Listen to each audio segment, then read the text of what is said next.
What's up, guys? It's your boy Mike here, and once again I bring to you another episode on the show. This is Radio Exposed. If you are not subscribed to my channel already, please remember to subscribe to my channel, hit the notification bell so you get notified whenever I drop any new video. If you are already subscribed, share my channel with others so they get to know whatever we do on this channel. Yes, and today I'm going to talk about something going on in my country, Ghana, and I think it borders on everything, and everyone in Ghana is worried about this going on. What is it that I'm going to talk about? I'm going to talk about the E-Levy thing going on, and I'm going to share my ideas and what I think about the E-Levy thing and why a lot of people in Ghana are rejecting the E-Levy tax or whatever that the government is trying to, introduce in Ghana. So what do I think about the E-Levy? Being optimistic and objective, I think E-Levy tax, or the citizens paying taxes on the electronic money transfers, I don't think it's a bad thing. It's good because eventually it's going to generate income and revenue for the government to run the country. So, but one thing we should also consider is, what are the citizens saying about this? How do they feel about the introduction of this E-Levy, and why do they feel so?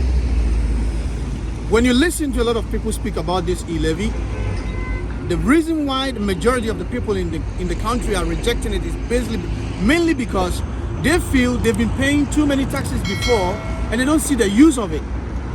So with the taxes we are already paying, we are not seeing the use of it. Why should we be paying more taxes if we are not seeing what you do with the ones we already pay?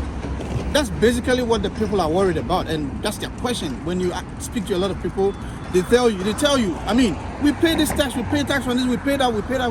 But what do we see? Still the country is sinking. That's what they tell you. So if this is happening, why then do we have to pay some more taxes? That's what they ask, and it makes sense, because if you are paying money to somebody and you are not getting anything from it, why do you continue to pay? Any sensible person will be asking these questions. So yeah, that's what I think, and what I would suggest to the government or the people in government or whatever, if you're a politician or whatever, I think it's better you guys go down there, talk to the citizens, and make sure the citizens get to understand, appreciate, and buy into the idea of paying taxes on transactions that you do over the internet or with your phones or whatever, internet transactions. It's okay to pay taxes, because over here in China we pay taxes on all the transactions we do on phone. I can't remember the last time I went to a bank to do any money transactions. I do everything on my phone. I can't remember the last time I had cash in my hand, because I do everything on my phone. Whatever I do, you buy something, you pay with your phone. I pay everything with my phone, and all that I do, I pay taxes. So I mean, it makes sense to pay taxes on transactions that you do over the phone. But if I'm paying taxes and I'm not seeing the use of the tax that I pay, then I'll be questioning, why do I need to pay more? That's basically it. And then on the other side, some of the people in government live opulent lifestyles, which get the citizens how do I put it, furious. I mean, people are just living a lavish life because they are in government and they are enjoying. So the citizens see this and then they get furious about it. We are paying, your house, even the fuel you put in your cars, we pay for everything. And then all these lifestyles that you put up, you can't even develop the country and make things work in the country so we can feel free and we can feel, comfortable in the country. And then you come up again to tell us we should pay more taxes. Who would accept that? Nobody is going to accept that. So the lifestyle of some people in government also puts the citizens off. And also, just recently I saw this E-Levy cake made by somebody for the majority leader in parliament, or say Chairman Sabunsu. This kind of stuff gets the citizens more furious, and it's irritating. It's like you don't even give a damn about what we think or what we say. You're just getting us more angrier, even more than we are now. So it doesn't make sense even if it's not you who did the cake, whoever brought the cake, you should have sent that person away. And to go to the extent of taking pictures and allowing somebody to record videos of these things. I mean, when these things pop up online, The citizens get to know. So upon all that we are saying, you don't listen, and this is what you are doing. You're just telling us we are stupid. That's what the citizens will say, and then you get to know it's getting them more angrier, and then they don't even want to buy into whatever you want to implement in the country. But I think implementing these taxes will help, because we all know COVID-19 has, destroyed the economy of Ghana. So it makes sense for the government to implement taxes that would generate revenue for the country to be run. It makes sense, but when you go out there and you see people doing this kind of stuff, which gets the citizens, that is why the people are opposing to this E-Levy tax thing. And look at the arguments going on in Parliament. There've been fights and all that, speaker traveling every day. You can actually see these things that you do gets the citizens more angrier, and then they don't want to buy into this idea of having this E-Levy tax come into the system. So yeah, that's what I think. I think the government should go down, stop displaying opulent lifestyles and all this, and they should find people who can speak sense into the to the citizens. When you go out there to talk, you don't just go and speak rubbish on radio stations, on TV and all that. You find people who can really talk to the citizens and make them understand and buy into your idea. But you don't go and sit on radio stations and say things anyhow, and the citizens get angrier. Yeah, so that's one thing. And also, I'm going to talk about this. There's this guy who is part of the the Fix the Country pressure group, who is actually the originator of this Fix the Country thing. He is Oliver Baker Vomawo or something. The guy who has been arrested recently. I think this guy should have been arrested long ago. It's been long overdue.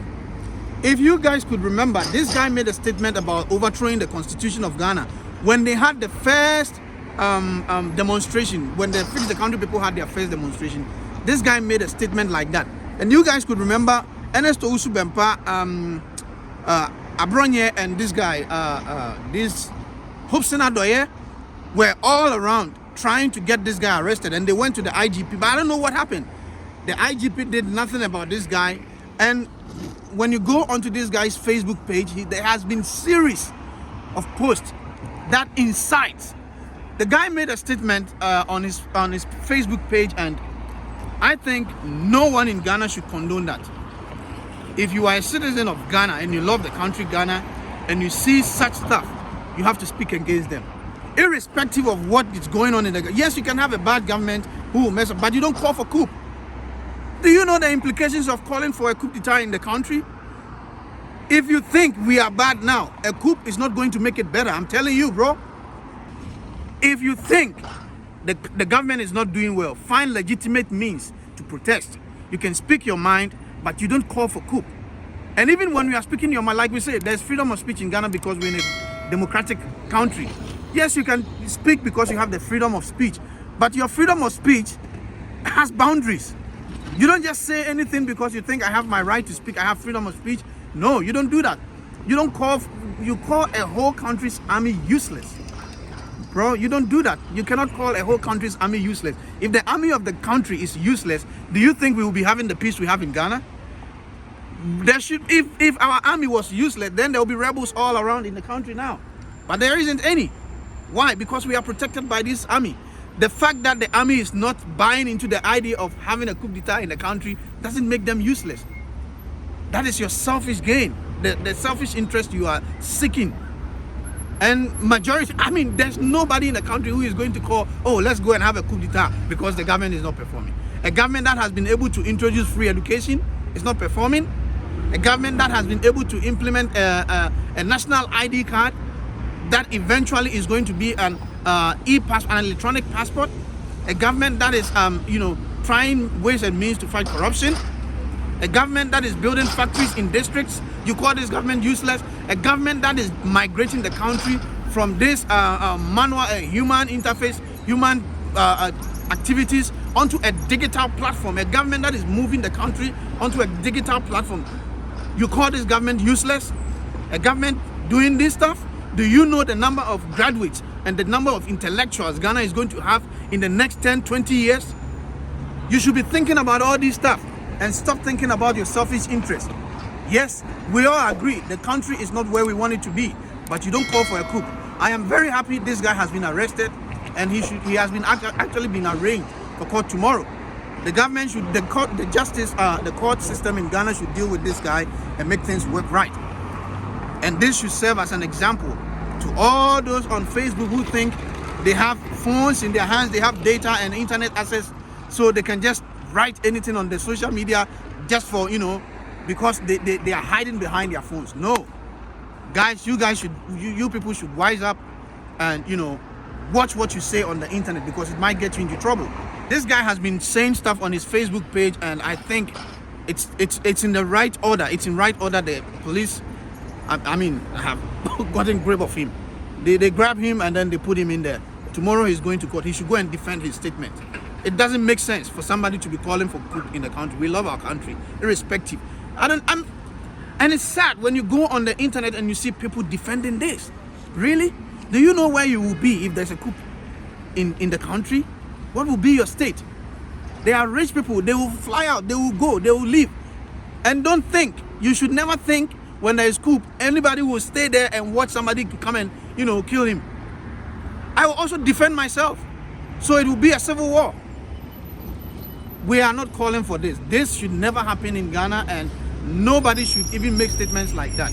All right, guys. So I'm Mike, and this is what I got to say about these things going on in Ghana. And I'll not say much. I'm not going to take too much of your time. If you haven't subscribed to my channel, please subscribe to the channel, hit the notification bell so you get notified whenever I drop anything. And today I decided to film from outside. It's late in the night, so you can see all around me. I live right here, and this is the beautiful city I live in. We want Ghana, the country in which I come from, to be like this. It's not going to be one day thing. It's a gradual process, And now you see they are building roads in Ghana. I think it's good. Nothing is impossible. Nothing is impossible. It's just a matter of time. And systems, if the system in the country is working, if systems are working, I think the country will be a very good place for everyone to live in there. It's not going to be a one-day thing. It's going to be something that's going to take years. But you start from somewhere. That is why I feel happy about this digital system going on in Ghana. If the things that we do are being migrated from the manual and human stuff onto digital, it cuts corruption. Because where are you going to get the money from? If I'm paying you on the phone, I'm paying what I'm supposed to pay. That's it. So it's a good thing. But it's not where we want it to be now. The country is not where we want it to be. It's going to take time. We cannot do it in one day. So just be patient. If you think the government is not doing well and you want the government to leave power, in 2024, you get your voter's ID card, you go and vote the government out. That's how you do it. We don't call for coup. No. We don't want civil war. We don't want any coup d'etat. This is what I got to say. Peace. I'm out.